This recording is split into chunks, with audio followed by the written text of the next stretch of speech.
Hey everybody, it's Ella and welcome to today's video. Today we're going to be discussing whether leopard gecko or crested geckos are better pets. I just want to put it out there that this is basically just my opinion.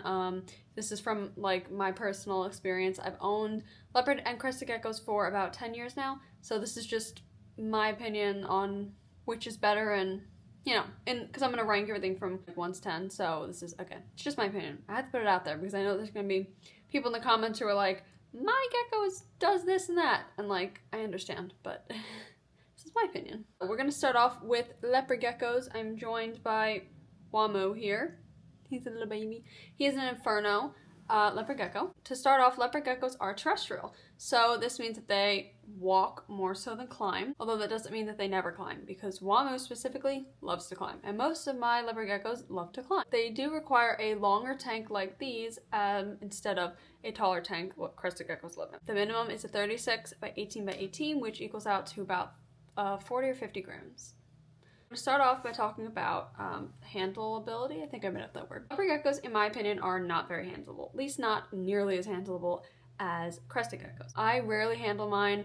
I personally prefer to just watch them in their natural environment than to bother them, and none of mine really seem to like to come out. Wamu, once in a blue moon. Before this, I haven't held him in like weeks. I don't even know. May have even been months, besides like taking him out to do like checks and weighs and you know. So I'm going to give, as far as handleability, a 6 out of 10. So as far as cost goes, leopard geckos are definitely more expensive than crested geckos. They need a little bit more, so their tanks are one thing. Leopard geckos need linear UVB and halogen heat bulb. So right there, the UVB is gonna bump you right up because UVB is pretty expensive. I had to put one away because he was getting a little bit too angry. So on top of having to get UVB and heat for them, they're probably gonna run up your electric bill. I mean, me personally, I currently have 7 leopard geckos. I won't next year. Your electric bill is gonna go through the roof. Loose substrate is not really expensive. You just go to Home Depot or Lowe's and you get your organic topsoil and your natural placement. However, feeders are pretty expensive. Before I get into that, if you don't like live bugs and you just don't think you can keep them in your house, you know, in your fridge and in any corner of any room, then leopard geckos are not for you. Leopard geckos need live bugs. Freeze-dried bugs is not an option. They do not have the same nutritional value that live bugs do. The live feeders are pretty expensive. I personally started breeding doobie roaches so that I wouldn't have to keep buying them because it was getting out of hand with how many I have to buy. Silkworms are also a great, stable, and they're also pretty expensive. Crickets are also pretty cheap as far as I know. I personally don't use crickets because I don't like them. So I'd say expense-wise, I'm going to say that they're like maybe 5 out of 10 because it's not really all that. It's not as expensive as some other animals, but it's certainly not cheap. So as far as ease of care, I'd say that they're relatively easy. The only thing that I would say is maybe tricky for beginners is getting like that proper heat gradient, but it's really not the most like difficult thing in the world. So I'd say that they're pretty easy. So on the easy scale, I'd say they're probably like a 3 out of 10. Last but not least, I would show you Wamu, but he's over there sulking in his little tank. I think he's in that one over there. No, wait, over there. Cuteness, 10 out of 10. I think leopard geckos are just the cutest little things in the world. They just have like a little smile and like, I mean, come on, look at him. What's next? This is my absolutely gorgeous girl, Lyra. Here she is. She is a Dalmatian. Crested geckos, unlike leopard geckos, are arboreal. This means that they like to climb more, as most New Caledonia species. For this reason, they need a tall tank instead of a long tank. The minimum for a crested gecko is 18 by 18 by 24, which equals out to about 30 gallons, I believe. Crested geckos are most definitely more handleable, in my opinion. I think they're just so easy and have so much more personality. And I think that they honestly just enjoy it more. I feel like leopard geckos are but I think that like leopard geckos are super stiff, and like crested geckos are like, they can jump, they can like curl on your finger, like, yeah. So they're more fun and probably, at least from what I see, enjoy it a little bit more. So for handleability, I'm gonna give them like an 8 or 9 out of 10.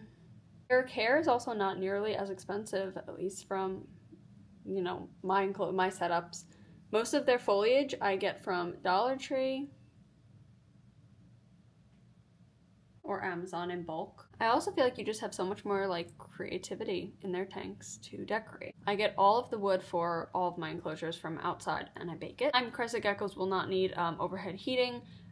their temperature cannot exceed 80 degrees for an extended period of time. So I personally do not have overhead heating because this room is always between 74 and 78 degrees. So if I had it, it would just be way too hot. If you are using a heat bulb, you would have to connect it to a thermostat to ensure that the temperature does not go above 80. Fortunately, over 80 degrees for extended periods of time could be fatal to these little guys. If you are not a bug person, then Crested Geckos are probably better for you. They eat a powdered sort of diet that you mix with water, and then it turns into like an applesauce consistency. The most popular brands and my favorite brands are Pangea and Rapashi, and my geckos absolutely love those. They have so many different flavors, and really, there's just so many that they'll never get bored. Bugs are not a requirement for these guys. However, if they will eat them, it's good to offer them. Personally, none of mine be eating those. I don't know why. I've tried. My baby ate one like once, and then he just never ate him again. He was not a fan, I guess, of the bugs. Crested geckos can benefit from UVB, although it is not required. I personally think that it will be in the future. First, like any other reptile, they all benefit from UVB. So as far as expense goes, I would probably give them like a 3 out of 10. Ease of care, these guys require humidity, so you will be needing to spray their enclosures 1 or 2 times a day, depending on how humid it is. And they really aren't high maintenance, especially if you just throw in some isopods.